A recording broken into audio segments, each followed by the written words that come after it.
الرحمن الرحیم۔ السلام علیکم، آپ دیکھ رہے ہیں انٹرنیشنل کہانی پوائنٹ۔ آج ہم آپ کو عالمی جنگوں کے بارے میں بتاتے ہیں۔ دنیا میں 2 عالمی جنگیں ہو چکی ہیں، جبکہ تیسری اور فیصلہ کن جنگ ابھی ہونا باقی ہے، جس کے لیے میدان سج رہا ہے۔ یہ جنگ مسلمان اور یہودیوں کے درمیان ہوگی۔ اگر ہم دیکھیں تو دنیا میں اس وقت 2 ممالک ہی خالص مذہب کی بنیاد پہ بنے ہیں، ایک پاکستان اور ایک اسرائیل۔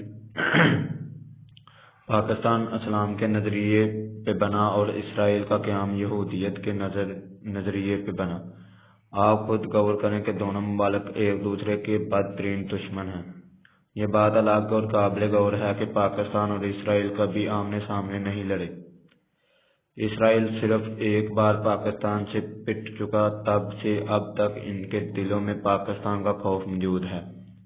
یہ آخری جنگ لڑیں گے آرماگیڈن میں۔ میں نے ایک بار کہا تھا کہ آپ خود پاکستان کو اتنا نہیں جانتے جتنا ایک اسرائیلی یا یہودی جانتا ہوگا۔ ان پہ یہ بات روشن کی طرح یہاں ہے کہ پاکستان کو اللہ نے وجود کیوں دیا، حالانکہ ہماری بدقسمتی اور نااہلی ہے کہ ہم نہیں جانتے، بلکہ الٹا پاکستان کو نقصان پہنچا رہے ہیں۔ تو دنیا میں یہ 2 طاقتیں خاص طور پہ مذاہب کے نظریے پہ وجود میں آئی ہیں۔ تو کیا یہ ایسے ہی اتفاقاً ہو گیا کہ آخری جنگ یہودیوں اور مسلمانوں کے درمیان ہوگی، اور یہاں پاکستان اسلام کی طرح سے، اسرائیل دجال کی طرح سے؟ تو کون کہتا ہے کہ پاکستان کو عام ملک ہے؟